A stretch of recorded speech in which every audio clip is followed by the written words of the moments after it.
we now would like to hear your stories, and if you will raise your hand, I will actually bring you the mic, and I get bonus facilitator points for doing so. And just give your name first, too. Janice Peterson. I am with a member of United Steelworkers, and I work for public service union.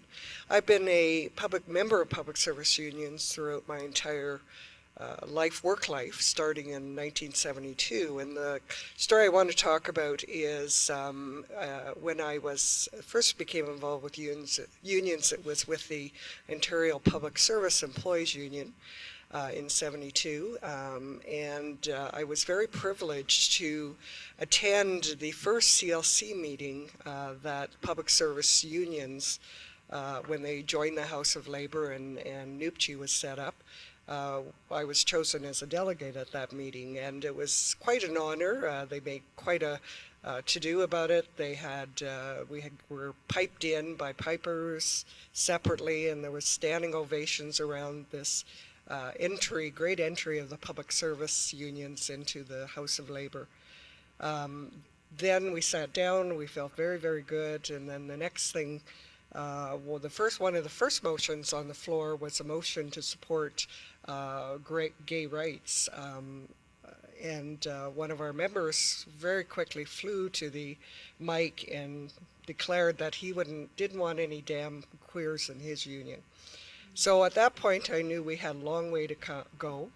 And over the years, I've seen the public sector unions evolve and expand their vision into looking at other issues, just not better contracts and better wages, but looking at social issues, becoming more politically involved. And I think that's a very positive thing. And the other thing that's occurred is public sector unions working together. And that's a very positive thing.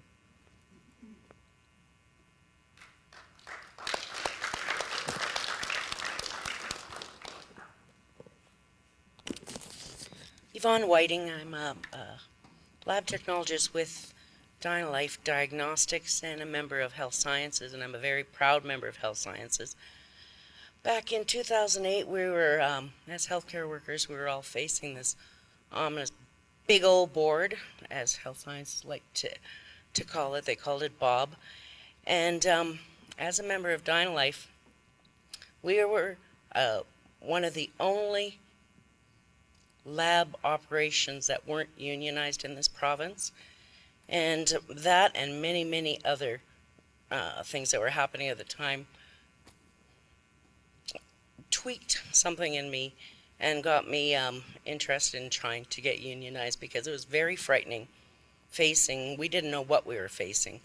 And I think that was one of the key things that helped to get us organized, was that we were the only major group of lab personnel that weren't unionized in this province, and that if we didn't do something, we were going to be suffering. And through a lot of hard work and a lot of help, we were successful that year and got certified on August 13th. That's a date that's going to stay in my mind for a long time, and it was something that I'm proud of, and I'm proud of being a member of Health Sciences again, because previously I was a member of Health Sciences, but Mr. Klein went and took that away from me too in the mid-90s. So I'm back, and I'm proud to be back.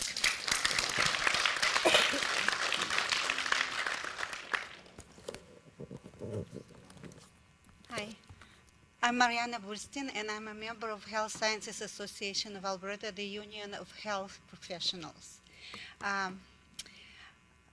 I came to Canada in 1982 and joined Calgary Medical Laboratories in 1983. In 1984, they were negotiating for the new contract. I just joined the union, and I thought, well, I don't know if I need to join, but everybody is members, so I'll be a member as well.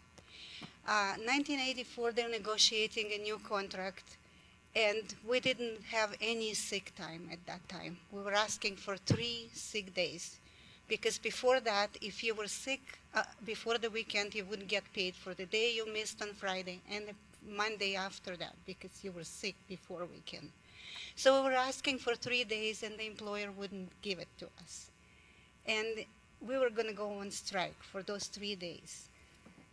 Half an hour before we were walking out and the pickets were ready and we were ready to go, the employer came back to us and said, okay, you can have the 3 days. And then I thought, wow, there is a power. The union does it for us. So I joined the union and I was proud, and I'm proud to be a member, and I'm an active member now. So I'm proud of my union as well.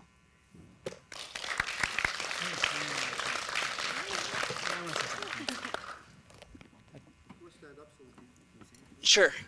I'm Kelly Garland. I'm with HSAA, the Union of Health Professionals. That's how we like to introduce ourselves now. And I want to just say something about what Yvonne had to say, because that fight for Dynalife didn't start in '08. It actually started back in the mid-'90s when they were first privatized by the provincial government, and we had made an effort at that time. I wasn't really involved with health sciences very much at that point, but there was an effort to try and repatriate those workers under a private employer, and it didn't happen. And in '06, I believe it was, we tried again, and we put a lot of time and effort and money into it. Doug Megason and I worked together quite a bit on that drive. And one of the lessons that I learned is, and I guess I watched it over the years in Quebec with the Quebec referendum, they're going to keep trying until they get it done, right? And that's not a lesson we want to take from, but in the union movement, we always have to look at things in a positive way and say, even though the members of Dynalife weren't on board at that time, we opened the door for them.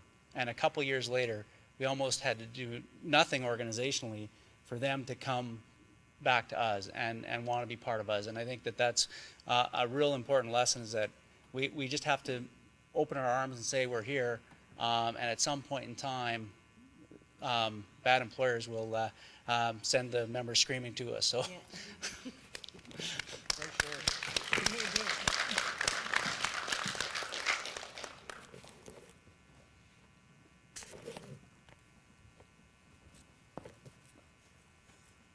By the way, we're going to have some consent forms brought in, so if you're prepared to allow your comments to be reproduced, we will pass the forms out at the end of the session, and if you could fill them out, we'd appreciate it.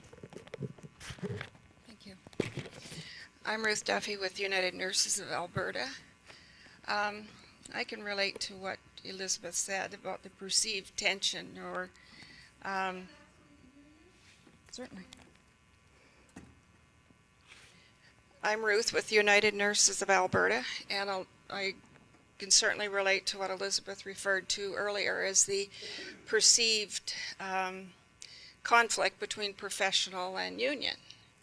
And I think that still may be an issue to some of our younger members who have never had to walk a picket line. But going back to the only one that I actually walked on was the strike in 1988. It was the last strike that UNA has been involved in. And at that time, my children were preteens, I think about 8 and 10 years old. And my then husband had taken a job in Toronto. The government, the Klein government at that time, had the media well educated that any nurse that walked the picket line would be arrested and jailed. My kids being absolutely terrified. I remember one night they're crying, Mom, you cannot go on strike. They'll put you in jail. And Dad's in Toronto. What will happen to us?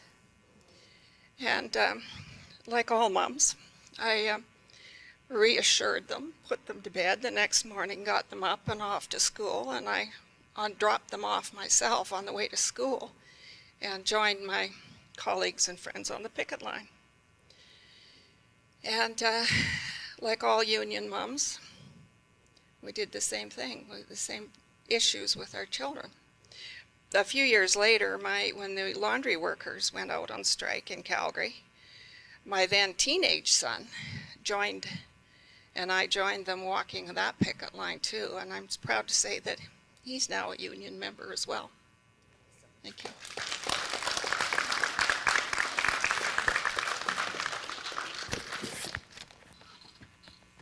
I am Wayne with United Nurses Association.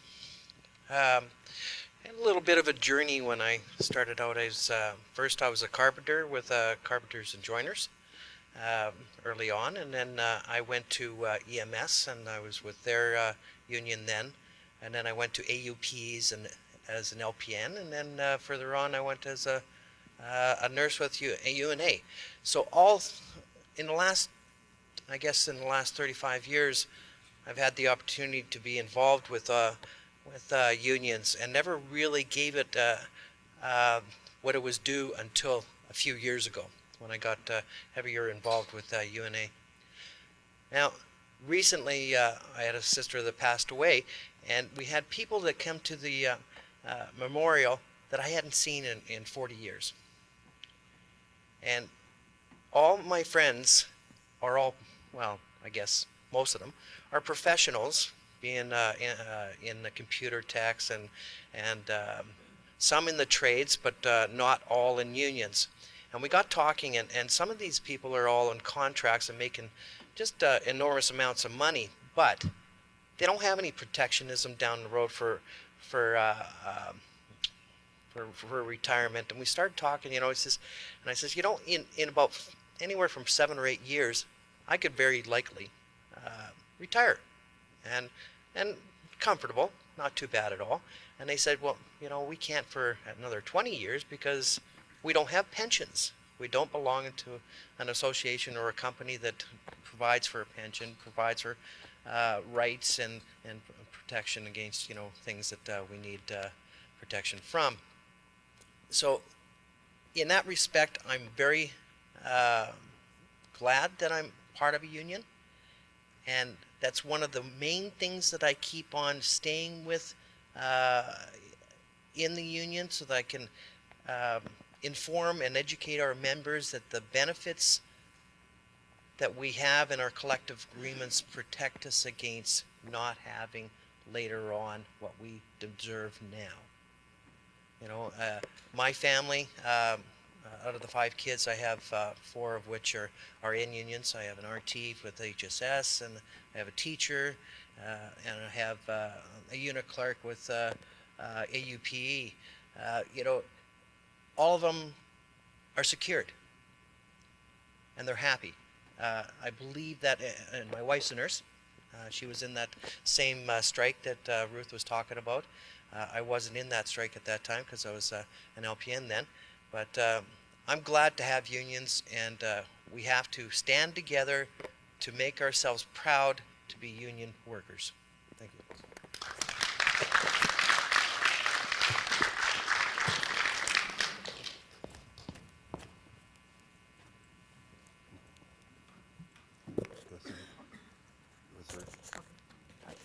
Okay, Susan Keeley, retired from the Canadian Union of Public Employees. I just wanted to pick up on something that Greg mentioned about in the late 70s, early 80s of the Federation of Labor Executive. And he talked about how it was split on the left and the right, and very much so, very much so. A lot of battles happened, and certainly a lot of education, hearing the other side of some very important issues. But it was also split between public sector and building trades and the industrials. And the industrial unions tended to be sort of in the middle on a lot of issues and stood with us on a lot of social issues that the building trades were totally opposed to. So in those days we were arguing about things like abortion, gay rights, equality rights, pay equity, employment equity, and the split really was between the left and the right and the public sector versus the private sector unions. And I'd like to think that the public sector unions were very instrumental in bringing forward very progressive issues and dealing with the issues that I think are very important to us as workers.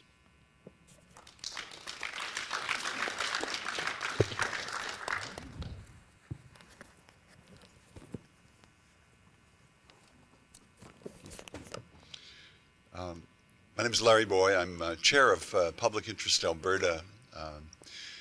Two stories that come to mind, one from 10 years ago and one from last week that are kind of linked in my mind. In 2002, Jonathan referred to a strike of over 20,000 teachers across the province. And when we were putting it together, I was president of the Teachers Association. So I did a lot of traveling around the province, and I went to Lethbridge, which was presented some interesting challenges. I met with two of the local presidents in Lethbridge, Lethbridge Catholic and Lethbridge Public. And we sat down, we had supper, and we were planning the strike and how all of this was going to work. And I remember the conversation drifted away from the strike really quickly. And one of the local presidents, they were both elementary teachers and females, and one of them was talking about a situation in her class where there was a little boy who was from a really impoverished family, single parent, and she had finally got him a Game Boy, which in 2002 was a really big deal. And everybody in the place was happy because this little guy had this treasured thing. And then a week later, everybody in the school went into virtual mourning because the mother had to sell it off, had to pawn it in order to pay some kind of a bill to put food on the table for the family. And the other local president talked about this little guy in her school who was wearing 3 and 4 layers of clothes. And it turned out that the reason that he was wearing 3 or 4 layers of clothes is that he was being bounced around from kind of family relatives to family relatives, and this was all that he had. And so he wore all his clothes all the time because that's the only way he could keep his possessions together. And so the fascinating thing was that these two teachers, what they were really concerned about, and you know, our high school teachers tend to be somewhat more aggressive on labor issues, right? But what got these two elementary teachers engaged was that they couldn't do the work that they needed to do with their kids. And so they needed to do something about this, and they were going to go on strike over these kinds of classroom conditions. The second story relates to last week on an AUPE picket line. It was the first day in the Riverbend strike, and I was out there with Bill Moore-Kilgannon from PIA, and it was a pretty nasty day. And these workers, they stood up really well. One person attempting to cross the picket line yelled at them, "Why don't you, expletive, just go back where you came from?" And they're mostly immigrant women. And it was quite fascinating because after I was talking with one of the people, and she said, you know, what really bothers me is I'm just so troubled by what's happening to our patients on the 3rd floor. And this was an advanced dementia ward, and we can't meet their needs at the best of times. And now I'm just worried about who's going to get their meds and who's going to clean up after them. And, you know, so what stuck in my mind was that these people were out there with this great concern for the people to whom they were delivering service. And they were prepared to endure this nasty strike situation, not just to get a better wage, although that was certainly a part of it, but to get the kind of conditions where they could do their best work with people. And in both of these situations, you know, I was struck by the fact that the families who were stopped at the picket line, the families loved these people. They knew who were taking care of their seniors, right? And in the teaching situation, we got an enormous amount of parent support in that strike. I mean, here you are taking services away from children. It's not exactly a crowd pleaser, but we got enormous parent support because they know, as Jonathan said, who was actually standing up for the conditions under which their kids learned.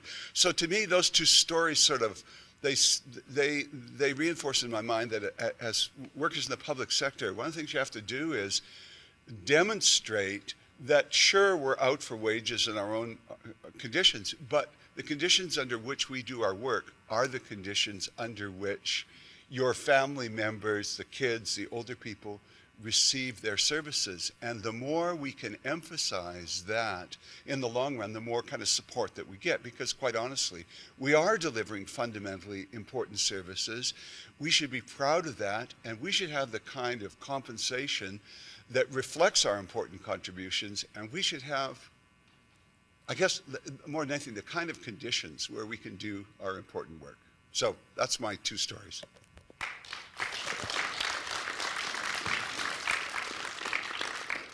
I think we're going to have time for about 3 more of these. Oh, he just said that so I wouldn't go on forever. My name's Peggy Morton. I'm a retired healthcare worker and a member of CUPE. Larry's story reminded me, I'm going to tell another story, but it reminded me of the night we took the strike vote for to join the laundry workers in Calgary, which we never did because they settled. But the day we took that strike vote, which I think was 97% in favor of joining them, one worker always stuck in my mind. She stood up and she said, I wouldn't go out and strike for myself because of my patients, but I'm going to go out on strike because if we don't fight, this government is going to destroy our healthcare system. And so that leads me to my second story, because I think one of the things that evolved through the 90s was that consciousness, and we didn't start with it.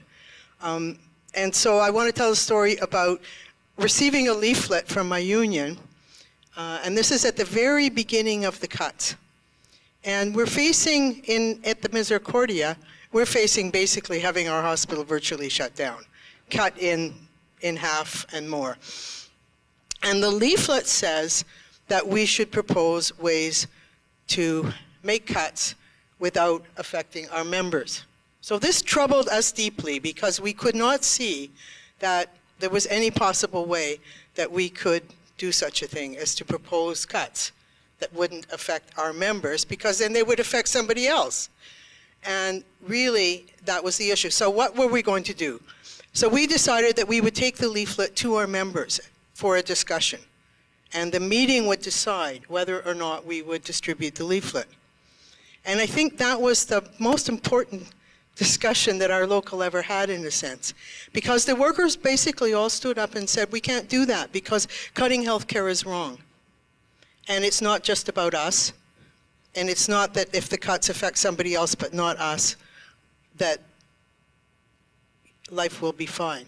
And I think that that sort of started the independent thinking of the local that allowed it to be one of the forces that carried out the illegal strike in '98, that started the tradition of noon hour pickets in front of the hospital, whether it was, the day against privatization or anything else, that our members would always be out on the picket line at noon hour, not fighting for themselves and understanding that healthcare workers' rights and the rights of people to healthcare are so intertwined and so indistinguishable that you cannot have one without the other.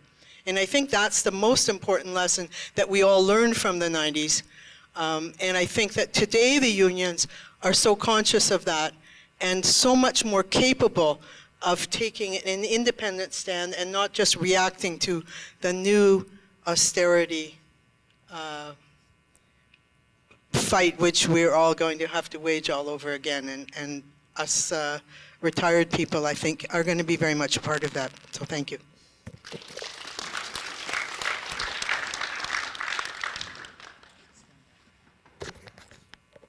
Hi, I'm Judy Moore. I'm not going to stand up because I just got a new hip and it hurts.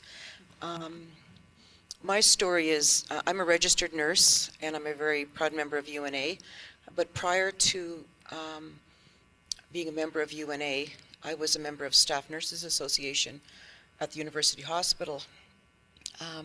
We got our certificate in 1979, but it was could never really call ourselves a union because we didn't do much of anything. We held meetings and we had a collective agreement. But there was an incident in 1985 where, a very unfortunate incident where a baby died in NICU, and the doctor buggered off, left the country, and so the nurses were left holding the bag.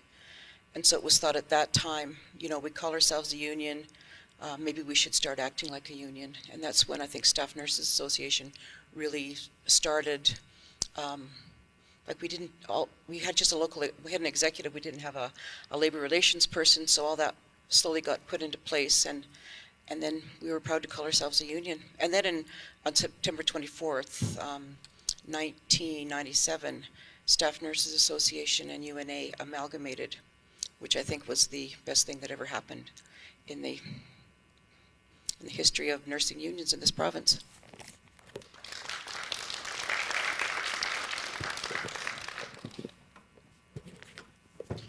My name is O'Neill Collier. I'm with the Public Service Alliance of Canada.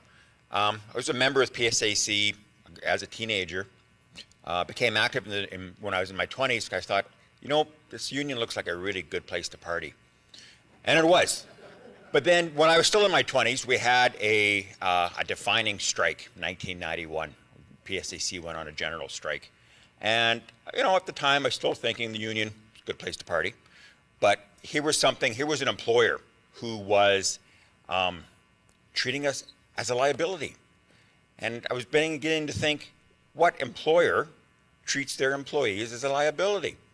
Figured, you know, okay, I better get a little bit more involved in what this is going on. Out of that strike, we got something called the Workforce Adjustment Appendix. God, what a waste of time. Little did I know, in a couple of years, I was one of those people that were let go, surplus. I got another job, still with agriculture, so, you know, no problem, I was safe. That was past. Now what's happening, the now history, if that's not too much of an oxymoron, the now history, now here we're at it again, where the Harper government is decimating federal public service to an extent I don't think that we quite yet realize. Back in the 90s, when we had the big layoffs, then it was like we lost 45,000 members. There was mass layoffs. Do you know what happened shortly after that? Mass hirings. They figured, oh my God, what have we done? We've let too many of you guys, come on back. You know, we still want you. So, you know, we came back. It's not the same this time. Harper is changing the fabric of what's going on, and it's scary as hell. Now, the personal side of this, it's still the now history, mind you. My family is Southwest Saskatchewan. My soul is still there, back on the ranch. My dad is big C, small c conservative, for sure. I think he calls me a goddamn communist, right, because I'm in the union. That aside, he's still I've heard him say how much he hates Harper, which just is a revelation to me. What's happening down there is that they're losing their community pastures. We have cowboys in our unions. Cowboys, that's what they are, that's their job. In the community pastures, there's only one in Alberta, mind you, but in the prairies, there's 2 million acres that the Harper government has decided that they're going to open up for bids to the highest bidder. 2 million acres? This isn't going to be a rancher's, you know what, I could use an extra 2 million acres. You know, that's not what's going to happen. It's going to be a large corporations buying, and now and I think, some of this is going to be marginal land. But if they start breaking this land up, this is going to be one of the largest ecological disasters this country's ever seen, right? Plus, my brother now is 4th generation using these common lands to raise his cattle, and it's all been taken away from him, right? With no consultation with the caretakers, the stewardship of this land that's been going on since 1910, no consultation with them at all. Just happened. They're losing this land. Yeah. So our members are getting these so-called affected letters. They're being surplus, but they're also being affected, which are telling them, we can lay you off at any time. This is your notice. Might be tomorrow. Might be 12 months from now. So it's really, really, really hard right now to get our membership involved in anything because they're scared as hell, right? There's no consultation with them either, obviously. So what we're hoping this summer is we're going to go to as many MPs as we can. We're going to give them their affected letters. And 2015 or whatever year it is, we're going to kick them out.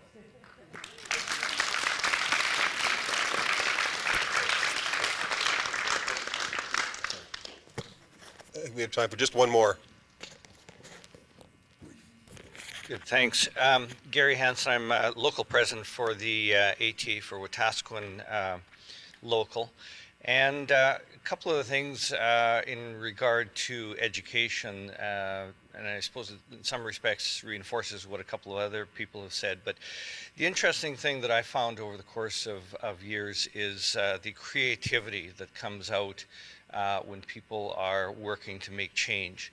And for us, one story that I recall is a number of years ago we were in contract negotiations, and we weren't making too great a progress, and So the decision was made that what some may call, outside of teaching, work to rule. We decided that all of our extracurricular kinds of things beyond the core teaching would not be done.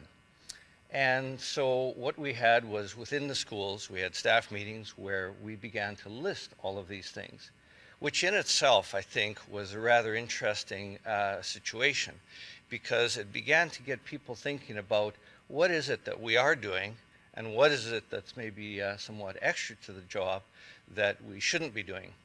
And so I think it was an educational kind of activity for teachers to go through that whole kind of thing.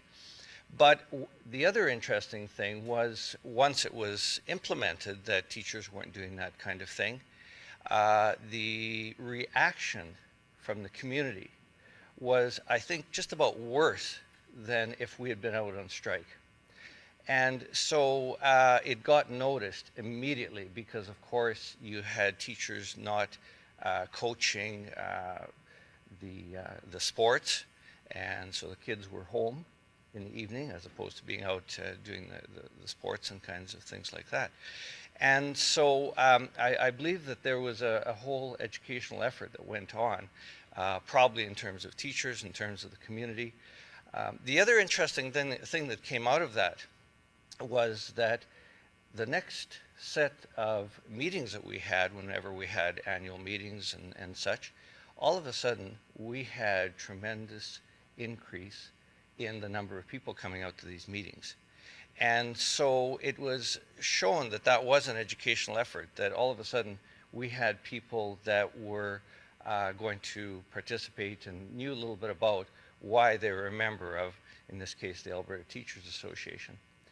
The other interesting little story that I had was to reinforce again what a couple of people had said, and that was just in terms of focusing on things outside of strictly our core union types of things, and that is looking at things like we've had Jonathan mention the Public Education Works, where we promote outside of strictly teaching the activities of teachers.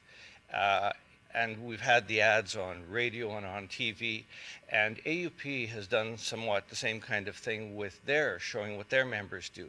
And I believe that that is an incredibly creative way of showing what unions do and to the public, and convincing people of the importance of unions. Thank you.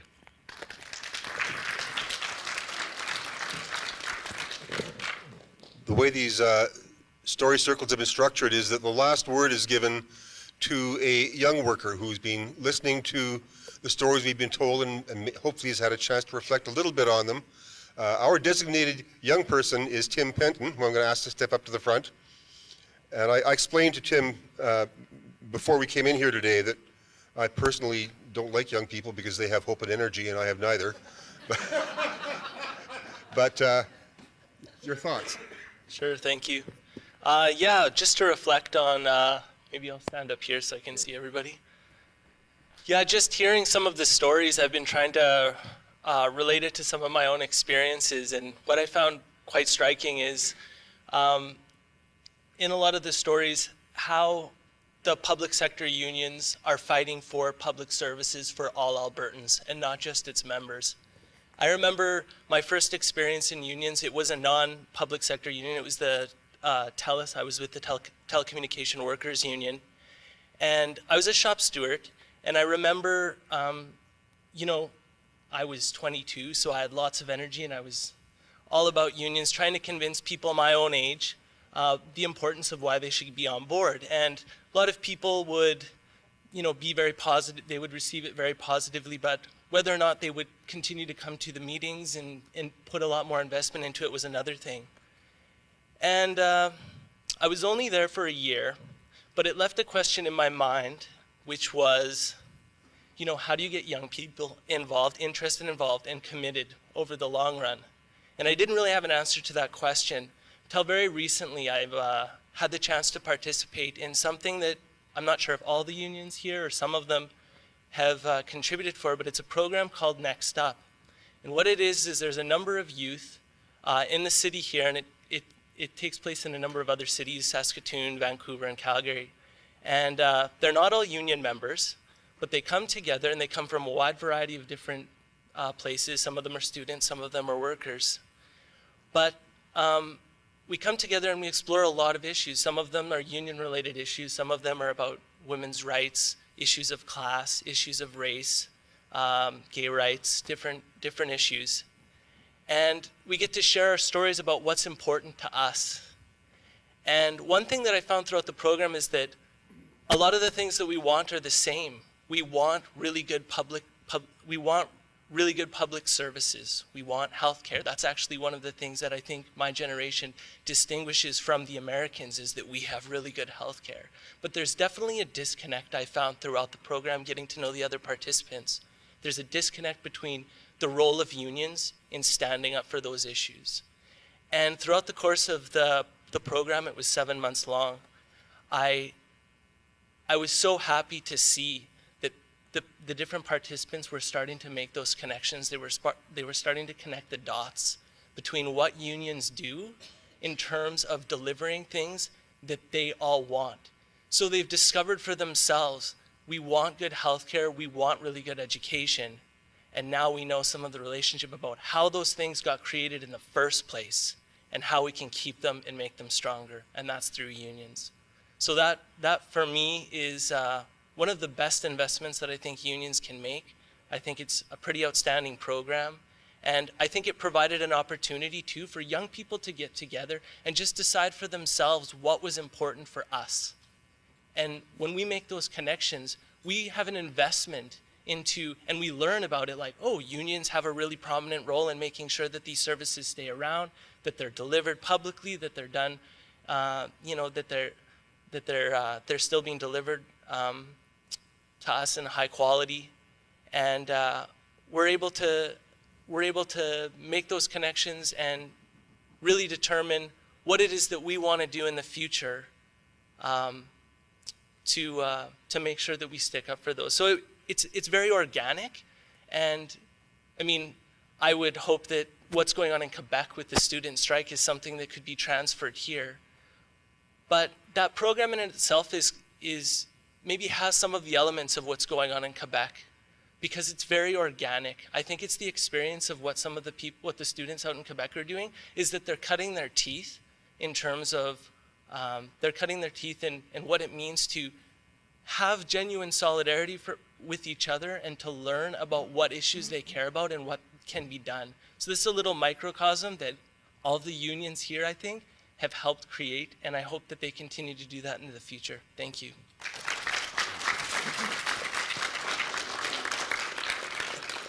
I want to thank Tim, I want to thank the members of the panel, and I want to thank all of you for your stories.